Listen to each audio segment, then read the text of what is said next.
नमस्कार, मेरा नाम है अभयराज और निष्पक्ष दिव्य संदेश के YouTube मंच पर आपका स्वागत है।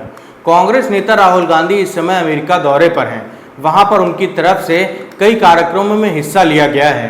कभी छात्रों से भी मुलाकात करते हैं तो कभी अमेरिकी संसद के बड़े नेताओं के साथ भी बातचीत हो रही है। लेकिन उनके हर विदेशी दौरे की तरह एक बार फिर विवाद उनके साथ चल पड़े हैं। जितनी बातें राहुल बोल रहे हैं उतनी ही बातों पर देश में बड़े विवाद होते दिख रहे हैं। सबसे पहले राहुल गांधी के उन बयानों को जानते हैं जिस वजह से बीजेपी के तमाम नेता कह रहे हैं कि उनके खिलाफ देशद्रोह का मुकदमा चलना चाहिए। इस समय सबसे ज्यादा विवाद राहुल के चीन को लेकर दिए बयान पर है। असल में राहुल गांधी ने एक बार फिर दावा कर दिया है कि लद्दाख के एक हिस्से पर चीन का कब्जा चल रहा है। उनका यहां तक मानना है कि पीएम मोदी ने इस स्थिति को ठीक तरह से हैंडल नहीं किया। राहुल ने कहा था कि इस समय चीनी सैनिकों ने दिल्ली जितनी जमीन पर लद्दाख में कब्जा कर रखा है। मैं इसे एक बड़ी आपदा के रूप में देखता हूं। मीडिया इस बारे में लिखना ज्यादा पसंद नहीं करती है, लेकिन सोचिए अमेरिका कैसे रिएक्ट करेगा अगर उसे पता चले कि उसके पड़ोसी ने उसकी 4000 स्क्वायर फीट किलोमीटर जमीन पर कब्जा कर लिया है। क्या कोई राष्ट्रपति यह कहकर बच सकता है कि उसने उस स्थिति को बेहतर तरीके से संभाला था? मैं बिल्कुल नहीं मानता कि पीएम मोदी ने चीन मुद्दे को ठीक तरह से हैंडल किया है। मुझे कोई कारण समझ नहीं आता कि आखिर क्यों चीनी सैनिक हमारी जमीन पर बैठे हुए हैं। अब यह राहुल गांधी का पहला बयान है जिसे लेकर बीजेपी हमलावर है। केंद्रीय मंत्री गिरिराज सिंह ने तो कह दिया है कि जो लोग भारत से बाहर जाकर भारत की ही निंदा करते हैं और उसके दुश्मनों की तारीफ, उन पर देशद्रोह का मुकदमा चलना चाहिए। अब यह तो सिर्फ एक बयान है। राहुल गांधी ने देश में हुए चुनावों पर भी एक स्टेटमेंट दिया था। उन्होंने अपने बयान में कहा कि मुझे नहीं लगता कि अगर निष्पक्ष चुनाव होते तो बीजेपी को 246 सीटें नहीं आ पाती। उस पार्टी के पास तो बहुत बड़ा आर्थिक लाभ था, हमारे तो बैंक खाते तक सील कर लिए गए थे। इसके बाद राहुल गांधी ने चुनाव आयोग पर निशाना साधते हुए बोला कि चुनाव आयोग तो सिर्फ उतना कर रहा था जितना बीजेपी चाहती थी। पूरा अभियान ही ऐसे तैयार हुआ था कि पीएम मोदी आराम से अपना काम कर सकें। मैं इस चुनाव को स्वतंत्र चुनाव के रूप में नहीं देखता हूं, बल्कि इसे एक नियंत्रित चुनाव मानता हूं। अब राहुल गांधी के इन्हीं बयानों पर बवाल है और सवाल खड़ा हो रहा है कि क्या इसे देशद्रोह की श्रेणी में रखा जाएगा। उससे भी बड़ी बात यह है कि राहुल गांधी ने जो भी बयान दिए हैं, क्या उसे देश का अपमान माना जाएगा या सिर्फ किसी पार्टी या सरकार की नीति का?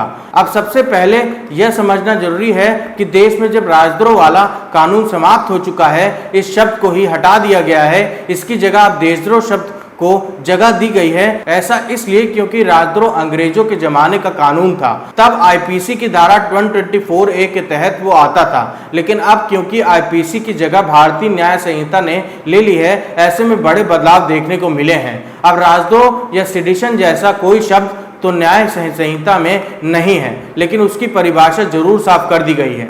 कानून में बताया गया है कि कौन कौन से अपराध देशद्रोह माने जाएंगे। इसे सेक्शन 150 में विस्तार से बताया गया है। भारतीय न्याय संहिता का अनुच्छेद 150 कहता है कि जो कोई भी इंसान जानबूझकर अपने शब्दों, संकेतों, इलेक्ट्रॉनिक संचार या फिर किसी भी तरह के वित्तीय साधनों का इस्तेमाल कर उकसाने या लोगों को उत्तेजित करने का काम करता है, या फिर वो अपने शब्दों या एक्शन से भारत की संप्रभुता, एकता और अखंडता को खतरे में डालने का काम करता है, या ऐसे किसी भी गतिविधि में शामिल होता है या उसे करता है, तो उसे स्थिति में आरोपी को न्यूनतम 7 साल और अधिकतम आजीवन कारावास की सजा हो सकती है। भारी जुर्माना लगाने का प्रावधान भी है। यहाँ एक अहम पहलू यह भी है कि राजद्रोह कानून की तरह अब देशद्रोह वाले कानून में सरकार की नीतियों के खिलाफ बोलने पर कोई एक्शन नहीं होगा। इससे पहले जब देश में राजद्रोह वाला कानून चलता था, तब धारा 124A के मुताबिक सरकार के प्रति नफरत और अवमानना पैदा करने को भी अपराध माना जाता था, लेकिन नए कानून में इसे अपराध की श्रेणी में नहीं रखा गया है। इतना जरूर है कि अगर कोई सशस्त्र विद्रोह, विनाशकारी गतिविधियों या फिर अलगाववादियों वाला गतिविधियों में सक्रिय है तो वो सजा का हकदार है। एक जरूरी बात यह भी है कि पहले जिस राजद्रोह कानून के तहत कार्रवाई होती थी, तब तो सरकारी नीतियों के खिलाफ बोलने पर भी जेल की सजा हो जाती थी। अंग्रेजों ने जब भारत पर राज किया था, तब इसी कानून के तहत महात्मा गांधी से लेकर दूसरे स्वतंत्रता सेनानियों को जेल में डाला गया था। तर्क दिया जाता था कि उनकी स्पीच, उनके आर्टिकल राजद्रोह के अंदर आते हैं।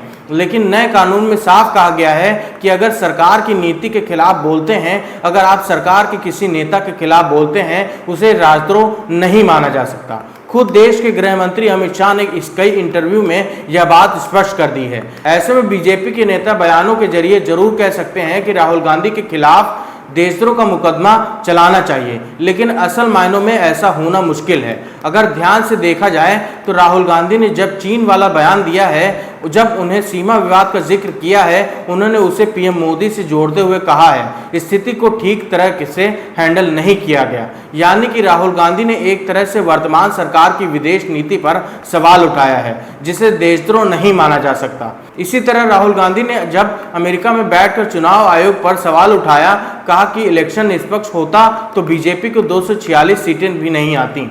इस स्थिति में भी देशद्रोह का कानून नहीं लगता है। हाँ, मानहानि का केस जरूर बन सकता है। अगर चुनाव आयोग को ऐसा लगे कि गलत तथ्यों के जरिए उसकी छवि को धूमिल करने का प्रयास हुआ है, अविश्वास पैदा करने की कोशिश हुई है, इसके ऊपर चुनाव आयोग चाहे तो राहुल गांधी को एक नोटिस भी भेज सकता है।